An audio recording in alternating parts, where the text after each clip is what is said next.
Now, the Chicago Bears just found a sneaky, smart solution, and I want to talk in particular about offensive line coach Dan Ruchar. You guys know he's elite, and he also has a history of developing elite players from unexpected places. Guess what? He just showed up in person at an unexpected pro day, and I think he's found a diamond in the rough here. And Ruchar's been sniffing around one particular prospect for a while. And the prospect I'm talking about is William and Mary offensive tackle Charles Grant. Now, tons of smoke in the media about the Bears actually not going offensive line with the 10th overall and instead pivoting to that position later in the draft. I think Grant might be the perfect pivot. And let's kind of chop this up here. This guy isn't a secret. 37 scouts from 29 NFL teams were in attendance at his pro day.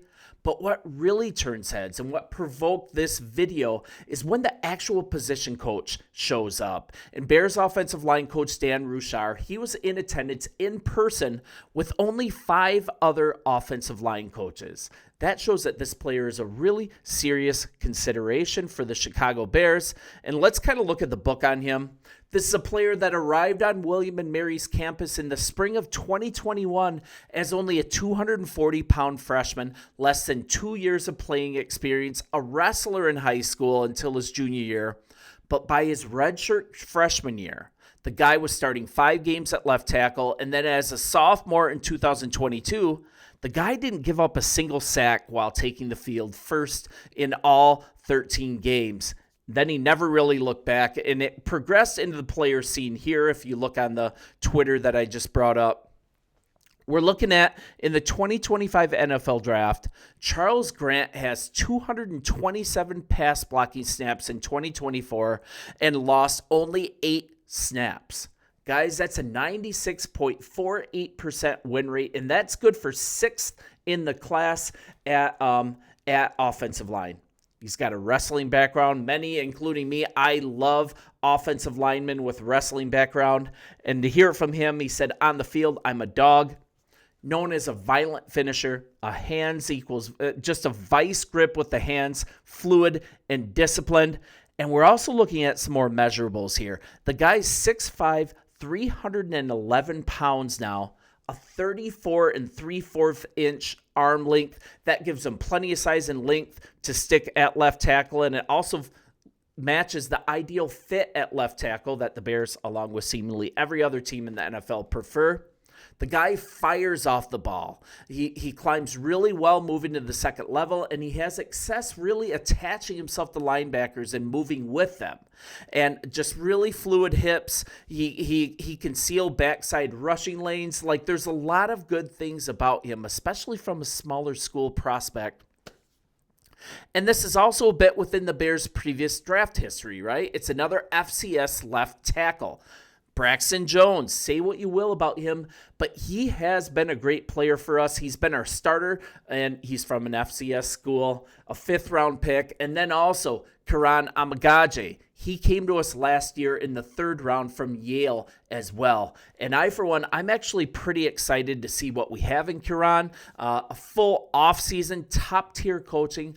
I think he's going to turn out to be a really good player for the Bears and possibly the future answer at left tackle.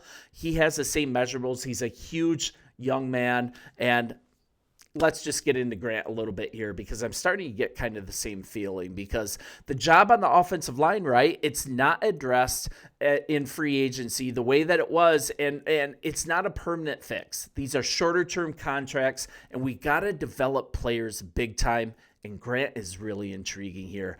Ben Johnson as well. He's shared that a great offensive line must be a deep one. 8 or 9 guys deep, to be more exact. And we need to develop talent. We need to get guys in the building. And Lance Zierlein of NFL.com, he's a really reliable source. He had this to say about Grant. The former high school wrestler utilizes a bag of tricks with his protection approach and possesses adequate core strength to absorb a speed-to-power pass rush. He could also develop into a solid pro as either a guard or a tackle. He just has to clean up a few issues with hand usage. Overall, it's pretty good, though. And also, history shows a really deep connection between wrestling and future success on the offensive line in football. Check out some of these names.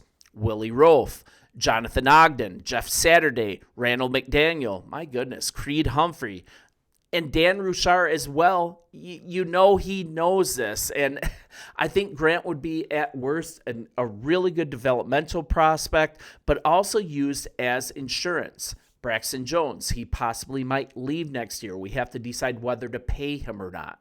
We need some guys in the building to develop and possibly take over if money becomes an object there.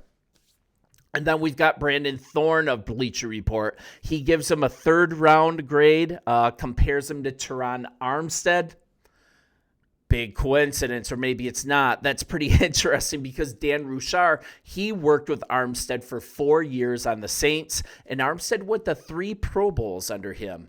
And it's quite possible that Dan Rouchar sees something big time in Grant. So now, we've got our offensive line coach. He was among those in attendance to watch a player, and this player's been focused on high school wrestling, but began playing football his junior year of high school. This is crazy.